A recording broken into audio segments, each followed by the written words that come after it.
The darkness was absolute. No moon, no stars, just the kind of blackness that swallows everything whole. Lieutenant Commander Robert Maxwell killed the engines on PT-109's sister boat, PT-157, letting the vessel drift in complete silence through the Blackett Strait. It was March 23, 1943, and somewhere in these waters between Kolombangara and Vella Lavella Islands in the Solomon Sea, a Japanese convoy was making its run. Intelligence from coastwatcher Jacob Rhoades, hidden in the jungle canopy of Choiseul Island, had crackled through the radio 6 hours earlier. 15 cargo vessels, heavily loaded with reinforcements and supplies for the garrison at Vila. 8 destroyer escorts. Moving south at 12 knots under the cover of absolute darkness. Before we jump back in, tell us where you're tuning in from, and if this story touches you, make sure you're subscribed because tomorrow, I've saved something extra special for you. Maxwell's hands were steady on the wheel, but his heart hammered against his ribs. The PT boat beneath him was 78 feet of plywood and mahogany, powered by 3 Packard engines that could push her to 41 knots when unleashed. But speed meant noise, and noise meant death. The Japanese had learned to listen for the distinctive growl of American patrol torpedo boats, and their destroyers carried enough firepower to vaporize his entire squadron in seconds. For Mark VIII torpedoes nestled in their tubes on either side of the deck, each one a 19-foot cylinder packed with 600 pounds of torpex explosive. 21 inches in diameter. Capable of 36 knots underwater. Range of 16,000 yards if you were lucky. Tonight, Maxwell would need to get within 800 yards to guarantee a hit. The stakes stretched far beyond this single engagement. General Douglas MacArthur's island-hopping campaign depended on severing Japanese supply lines throughout the Solomon chain. Every ton of ammunition that reached Vila meant more American casualties when the Marines hit the beaches. Every fresh battalion of Japanese infantry extended the war by weeks, maybe months. Naval intelligence estimated that disrupting this particular convoy would strand over 4,000 enemy troops without adequate provisions, forcing Tokyo to divert critical resources from other theaters. The Imperial Navy had already lost significant tonnage to submarine attacks and aerial bombardment, but they adapted quickly, switching to night runs through narrow channels where larger American vessels couldn't follow. That's where the PT boats came in, small enough to navigate shallow waters, fast enough to strike and vanish, deadly enough to make the Japanese Admiralty lose sleep. Maxwell commanded Motor Torpedo Boat Squadron 9, a collection of 15 boats operating out of Rendova Harbor, a muddy anchorage carved from the jungle where mosquitoes bred in biblical swarms and the humidity rotted everything that wasn't metal. His crews were volunteers, every single one, drawn from the Navy's ranks by the promise of action and the reality of impossible odds. The average PT boat crew consisted of 12 men, officers and enlisted, crammed into a space barely larger than a city bus. They lived on coffee, adrenaline, and the kind of dark humor that keeps you sane when death rides shotgun every night. The squadron had been harrying Japanese operations for 6 weeks, ever since Vice Admiral William Halsey personally approved their deployment to the Central Solomons. Halsey, a bull of a man who believed in aggressive action over cautious planning, saw the PT boats as perfect tools for his strategy of constant pressure. Wear them down, he'd growled during the briefing at Noumea. Make them afraid of the dark. Make every supply run a gamble. The boats had sunk 3 destroyers, damaged a light cruiser, and sent at least 9 cargo vessels to the bottom in those 6 weeks. But they'd also lost 4 boats and 47 men, blown apart by Japanese gunfire or ripped open on coral reefs while running at full speed through uncharted waters. Tonight's operation involved 3 boats from Squadron 9.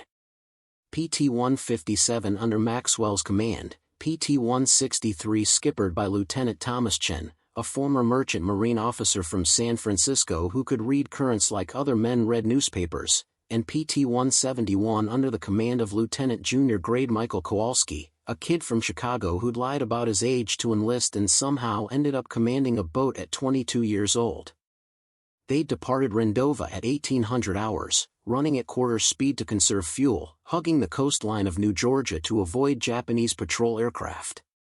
The sun had set at 1845, plunging the islands into darkness so complete that navigation relied entirely on dead reckoning and the faint phosphorescence of the wake. Chen's voice crackled through the radio handset, barely audible over the gentle slap of waves against the hull. Contact bearing 320 degrees, range approximately 4,000 yards, multiple targets, slow-moving formation. Maxwell raised his binoculars, the 7x50 naval glasses that could pull details from darkness, and scan the horizon. There. Tiny pinpricks of darker shadow against the black canvas of sea and sky. The Japanese convoy, running without lights in a staggered column formation, exactly as the coastwatcher had predicted. He counted quickly, his breath catching.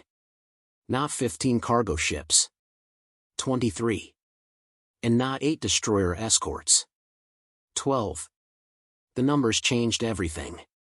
A convoy this size meant something major was happening at Vila, probably a full divisional reinforcement. Intelligence would need to know immediately, but radio silence was absolute until after the attack.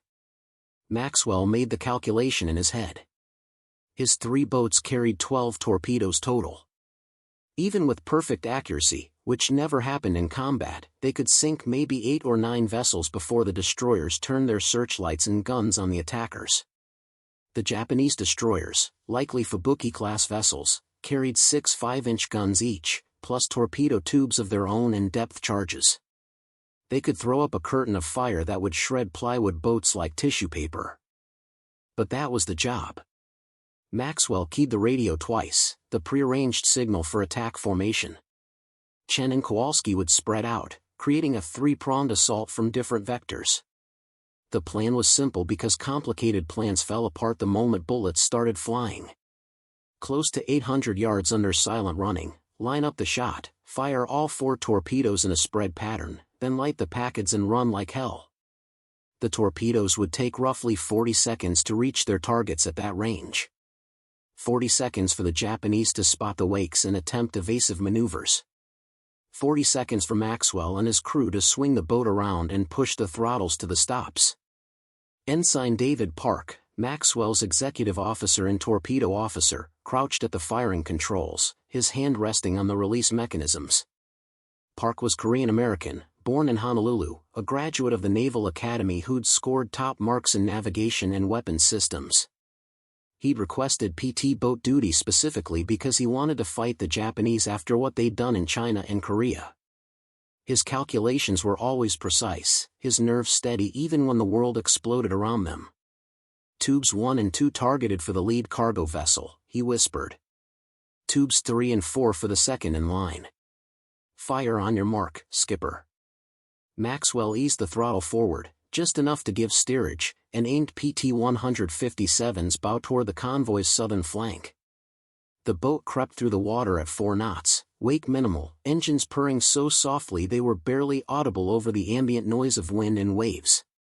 600 yards. The cargo ships resolved into distinct shapes, blunt-bowed freighters riding low in the water, heavily laden with troops or equipment or both. 500 yards. A destroyer passed between Maxwell's boat and the convoy, its silhouette sleek and predatory, lookouts visible on the bridge wings scanning the darkness with binoculars. Maxwell held his breath, willing the boat to be invisible, just another shadow on the water. 400 yards. The destroyer moved on, continuing its patrol pattern. 800 yards to the target vessels now, perfect firing position. Park's hand tightened on the firing controls. Maxwell scanned left and right, confirming Chen and Kowalski were in position, their boats invisible in the darkness, but he knew they were there, stalking the convoy like wolves circling a herd. He raised his hand, 3 fingers extended, counting down. 3, 2, 1. Fire all tubes. The torpedo tubes coughed, compressed air launching the Mark VIIIs into the water with barely a splash. 4 white wakes streaked away from PT-157, phosphorescent trails racing toward the convoy at 36 knots.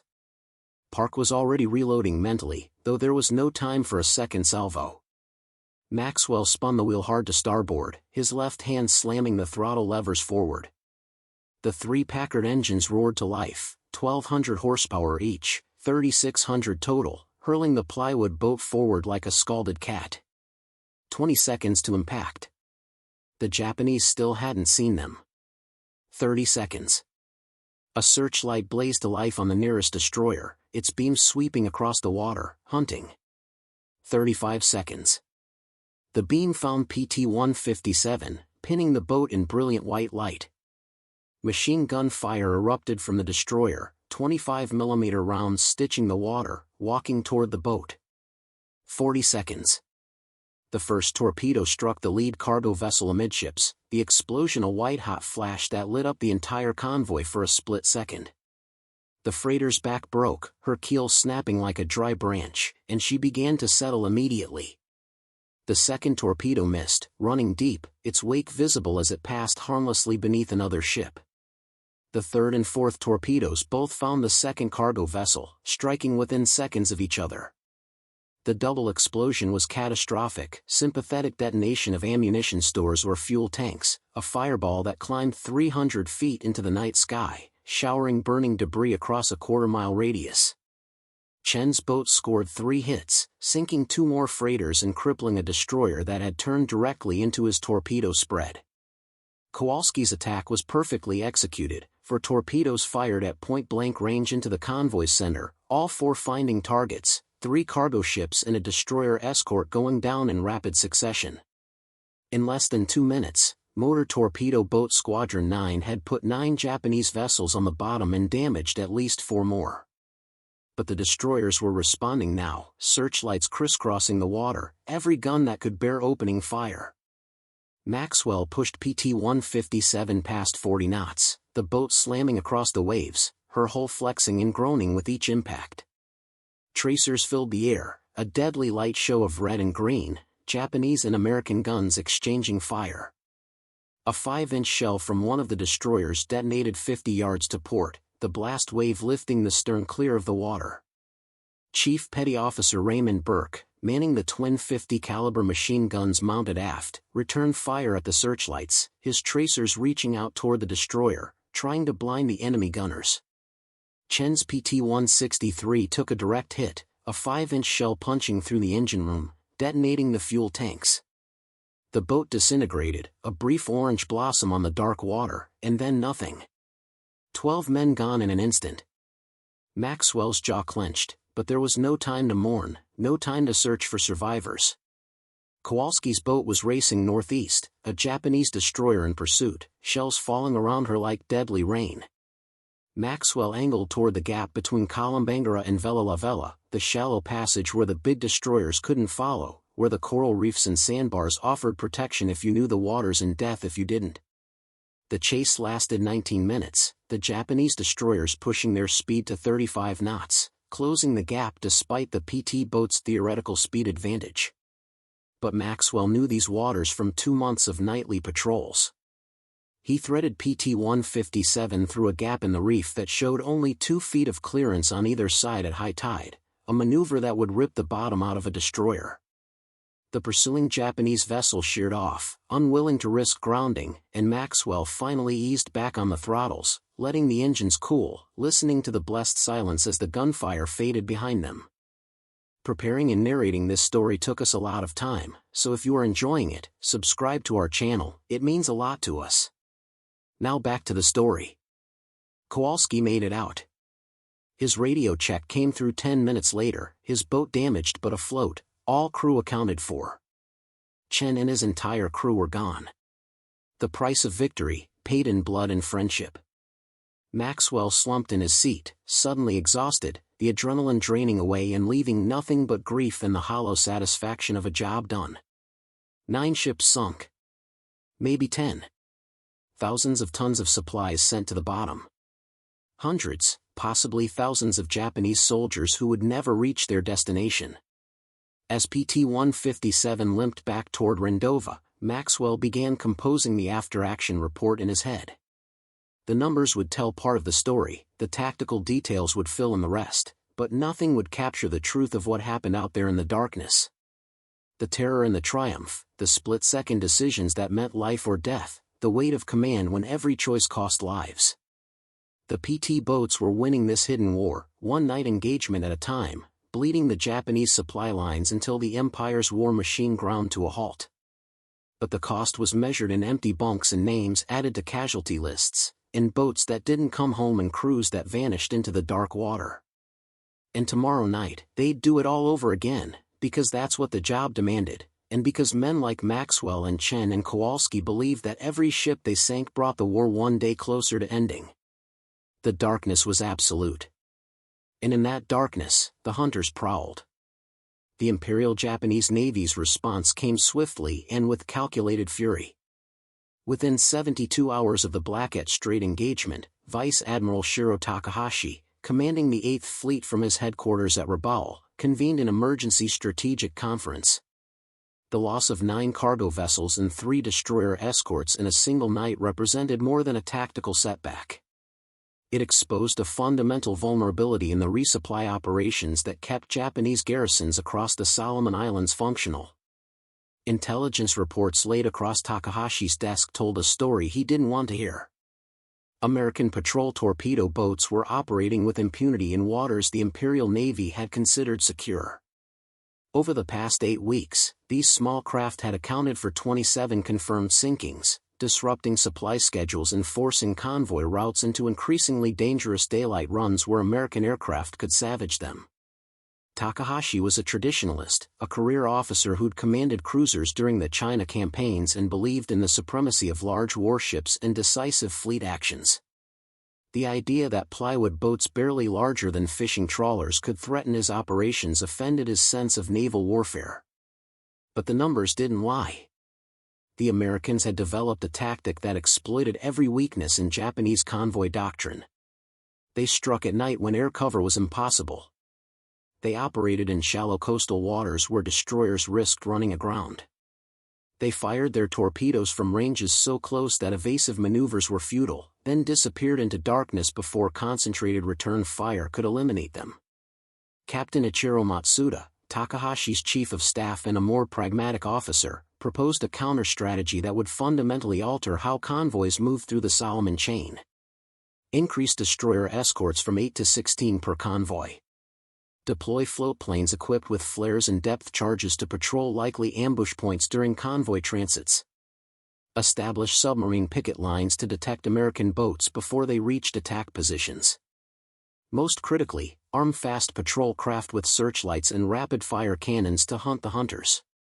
The Japanese had their own motor torpedo boats, smaller than the American PT boats but faster in some configurations, armed with torpedoes and depth charges. Matsuda advocated deploying these craft in hunter-killer groups specifically tasked with eliminating the American threat. Find their base, he urged Takahashi, pointing to reconnaissance photographs of Rendova Harbor. Strike them before they sortie. Destroy the boats at anchor and you solve the problem permanently. But resources were the eternal constraint. Every destroyer assigned to convoy escort was a destroyer unavailable for fleet operations. Every patrol boat hunting American PTs was a patrol boat not screening against submarines. The Imperial Navy was stretched desperately thin across the vast Pacific theater, trying to defend thousands of miles of sea lanes against an enemy that grew stronger with each passing month. Takahashi authorized half measures. 8 additional destroyers for convoy protection. 2 squadrons of patrol boats to establish defensive screens around major anchorages. Increased aerial reconnaissance. It wasn't enough, but it was all he could spare. At Rendova Harbor, Maxwell stood on the beach watching work crews patch PT-157's hull where machine gun fire had chewed through the plywood skin. 3 holes above the waterline, 1 dangerously close to the fuel tanks, all of them testament to how close they'd come to joining Chen in the deep. The boat would be operational again in 36 hours, the crew chief assured him, assuming they could scrounge replacement engine parts from the supply depot at Tulagi. Everything in the South Pacific operated on the principle of organized scavenging. Spare parts were worth their weight in gold, fuel was rationed by the gallon, and fresh food was a distant memory. Commander James Harrison, Squadron 9's commanding officer, called Maxwell to the operations tent where maps covered every available surface and radio operators monitored Japanese frequencies around the clock. Harrison was 38, ancient by PT boat standards, a Naval Academy graduate who'd spent the interwar years on destroyers and requested the transfer to motor torpedo boats because he believed small craft would define the Pacific War's outcome. He'd been proven right, though the cost had been higher than anyone anticipated. "Intelligence has confirmation on the Blackett Strait results," Harrison said, tapping a map with Japanese positions marked in red grease pencil. 9 confirmed sunk, 4 damaged badly enough to require towing back to Rabaul. You put at least 3,000 troops on the bottom and stranded another 5,000 at Vila without adequate supplies. MacArthur's staff is calling it a significant victory." He paused, his expression darkening. "Chen's loss brings our squadron casualties to 53% since deployment. I'm rotating you and Kowalski back to Tulagi for refit and crew rest effective immediately." Maxwell started to protest, but Harrison cut him off with a raised hand. "Not negotiable, Commander. You've run 14 combat patrols in 6 weeks. Your crew is exhausted, your boat needs proper maintenance, and I need experienced skippers alive to train the replacements coming in." Fresh boats and crews were arriving weekly now as production ramped up stateside. Elko and Higgins boatyards were turning out PT boats at a rate of 15 per month, each one costing approximately $200,000 and representing the latest refinements in design and armament. The newest models mounted additional machine guns, improved radar sets, and reinforced hulls that could better withstand battle damage. The rotation meant a week away from combat, a week of hot meals and real sleep and the chance to process everything they'd seen and done. Maxwell accepted the order with mixed feelings. Relief at the respite, guilt at leaving the squadron short-handed, and a nagging certainty that the Japanese would use this time to adapt and evolve their own tactics. He was right. On April 8, 1943, while PT-157 sat in drydock at Tulagi undergoing engine overhaul, Japanese patrol boats from the newly formed 3rd Rapid Attack Flotilla struck Rendova Harbor in a pre-dawn raid. 6 boats, each armed with torpedoes and 20mm cannons, infiltrated the anchorage under cover of a squall and opened fire on the moored American vessels. They sank 2 PT boats outright, damaged 4 more, and killed 19 sailors before shore batteries drove them off. The attack shocked the American command structure. The hunters had become the hunted. Harrison responded by dispersing the squadron across multiple anchorages and establishing rotating patrol schedules that kept boats at sea during the most vulnerable hours. He also requested dedicated air cover and the installation of radar-equipped picket boats to provide early warning of approaching threats. The Navy obliged slowly, resources stretched thin across the expanding Pacific front, but gradually the defenses strengthened. Maxwell returned to active duty on April 15, his boat refitted with a new APS-13 surface search radar that could detect targets out to 12 nautical miles in optimal conditions. The radar changed everything. No longer were they operating blind in the darkness, relying solely on visual sighting and dead reckoning. The radar painted a picture of the surrounding waters, showing ships as blips on a glowing screen, giving the PT boats precious minutes of advance warning and tactical advantage. The next convoy engagement came on April 22 in the waters off Vella Lavella. Intelligence reported a major Japanese supply run, 18 cargo vessels with 14 destroyer escorts, moving south from Bougainville toward Vila. Harrison deployed his entire available strength, 11 boats including PT-157, in a coordinated attack that represented the largest concentration of American motor torpedo boats in a single operation to date. The plan was sophisticated, a 3-wave assault timed to maximize confusion and damage. The first wave would strike from the west at 2200 hours, drawing the destroyer escorts toward the threat. The second wave would attack from the east 15 minutes later, hitting the now exposed cargo vessels. The third wave, held in reserve, would exploit any gaps in the Japanese defensive screen and finish off damaged ships or engage targets of opportunity. Maxwell commanded the second wave, for boats operating in close coordination, their radar sets networked to share targeting information. They waited in silence 5 miles east of the projected convoy route, engines idling, crews at battle stations, every man knowing that the next hours would determine whether they lived or died. The radio crackled at 2203. First wave engaging. Multiple hits. Heavy return fire. The night sky to the west erupted in flashes, the distinctive bloom of torpedo detonations mixed with the sharper flicker of naval gunfire. Maxwell counted the seconds, visualizing the chaos, the Japanese destroyers wheeling to face the threat, their commanders shouting orders, searchlights sweeping the darkness. At 22:17, Harrison's voice came through clear and controlled. Second wave, execute attack. All boats weapons free. Maxwell pushed the throttles forward, PT-157 surging ahead, her radar showing the convoy 4 miles distant and closing rapidly. Kowalski's boat ran 200 yards to port, Lieutenant Sarah Chen's boat, yes, Chen, same surname as the fallen skipper, coincidence that carried weight, held position to starboard, and Lieutenant Marcus Webb's boat trailed slightly aft, ready to exploit whatever opportunities developed. They accelerated to 35 knots, closing the distance, the radar picture resolving into individual contacts. The cargo vessels were scattered now, the tight formation broken by the first wave's attack, some ships turning hard to port, others to starboard, all trying to evade the torpedoes they knew were coming. The destroyer escorts were mostly committed to the western flank, exactly as planned, leaving the eastern approach lightly defended. Maxwell picked his targets carefully, 2 large freighters running parallel courses, heavily loaded based on how low they sat in the water, probably troop transports given the strategic situation. Range down to 1,200 yards. Park called out bearings and ranges, his voice steady despite the adrenaline surely flooding his system. Fire solution locked on primary target. Secondary target acquisition in progress. Maxwell could see them now with his naked eyes, dark shapes against the slightly lighter sky, wakes visible as phosphorescent trails. 900 yards. A destroyer suddenly appeared on the radar, racing toward them from the north, its captain apparently spotting the second wave's approach and moving to intercept. 600 yards to the targets. 3,000 yards to the destroyer. The mathematics of death and timing. Fire tubes 1 and 2, Maxwell ordered.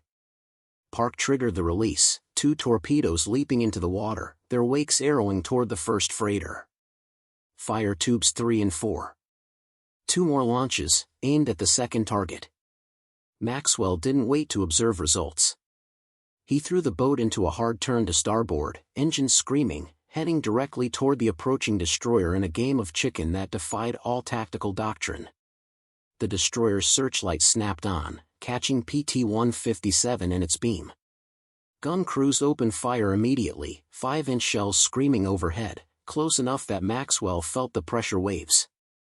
But he held course, boring in, closing to point-blank range. At 800 yards, he ordered the twin 50 caliber guns to open fire, tracers reaching out toward the destroyer's bridge, forcing the searchlight operator to duck, breaking the lock. Behind them, both torpedoes found the first freighter, the explosions lifting her bow clear of the water before she broke in half and sank in less than 90 seconds. The second freighter took 1 hit aft, her stern collapsing, propellers still turning uselessly as she settled by the stern. Kowalski's boat scored a triple hit on a tanker that erupted in a fireball visible for 20 miles. Chen's boat sank 2 cargo vessels in quick succession, her shooting precise and deadly. Webb's boat damaged a destroyer escort and finished off a crippled freighter left burning by the first wave. The engagement lasted 43 minutes from first contact to final withdrawal. Squadron 9 expended 44 torpedoes and sank 13 Japanese vessels with 4 more damaged beyond repair.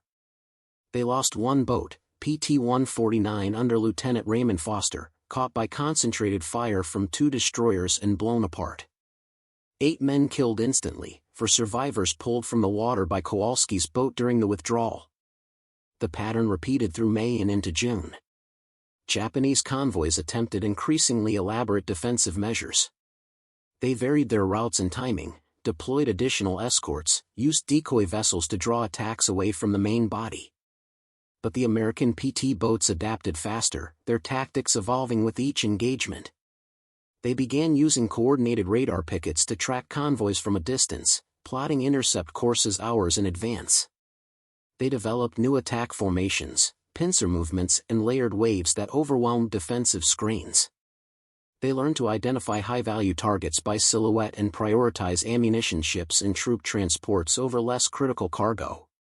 The technological edge sharpened as well. New torpedo models with improved guidance systems and more reliable detonators increased hit rates from 40% to nearly 70%. Upgraded radio equipment allowed real-time coordination between boats during attacks. Improved engines boosted top speed to 43 knots, giving the boats a crucial margin when running from pursuers. By early July, naval intelligence calculated that PT boat operations in the Central Solomons had sunk or damaged over 80 Japanese vessels, totaling more than 200,000 tons of shipping. The impact on Japanese garrison strength was catastrophic.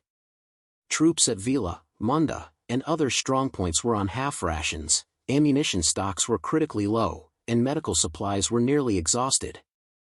When American forces finally assaulted these positions, they found defenders weakened by malnutrition and disease, their combat effectiveness reduced by the months-long interdiction campaign. Maxwell's tally stood at 17 confirmed sinkings by late July, making him one of the top-scoring PT boat commanders in the theater. But he took no satisfaction in the numbers. Each sinking represented hundreds of lives lost, enemy lives but lives nonetheless, men drowning in burning oil or trapped in sinking ships. The faces haunted him during the brief hours when sleep came, Japanese sailors no different fundamentally from American sailors, all of them caught in the machinery of war. The psychological toll mounted across the squadron. Men developed superstitions, lucky charms and rituals performed before every patrol. Some withdrew into silence, others became recklessly aggressive, pushing their boats harder and taking greater risks. Harrison rotated crews aggressively, pulling men out of the line after 8 weeks of continuous operations, but the replacements often lacked the experience to survive their first engagements. The learning curve was measured in casualties. In August, the strategic situation shifted dramatically. American forces secured New Georgia and began preparations for the assault on Bougainville. The PT boat squadrons received new orders, transitioning from convoy interdiction to support roles for amphibious operations, shore bombardment, and rescue missions for downed pilots. The nature of the war was changing, the front lines moving northward, the desperate defensive battles giving way to offensive operations that would ultimately carry American forces to Tokyo Bay.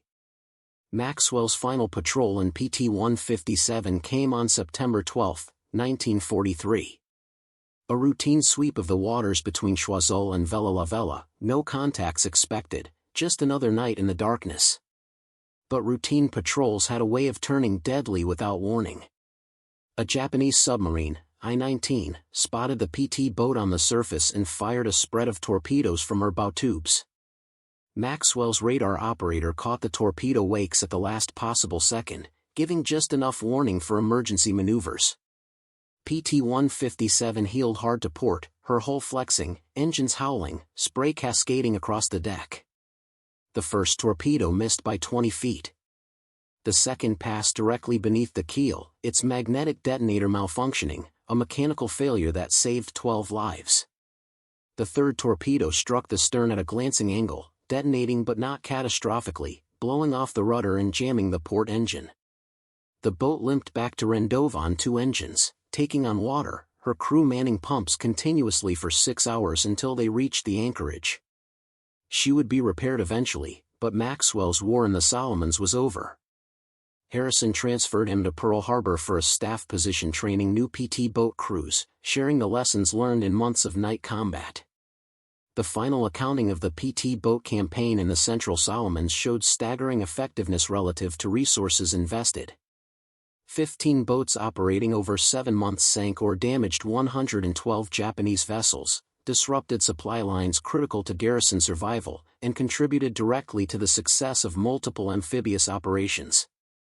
The cost was 37 boats lost and 214 men killed or missing, a casualty rate of nearly 60% among crews who volunteered for the duty knowing the odds. Up next, you've got 2 more standout stories right on your screen. If this one hit the mark, you won't want to pass these up. Just click and check them out.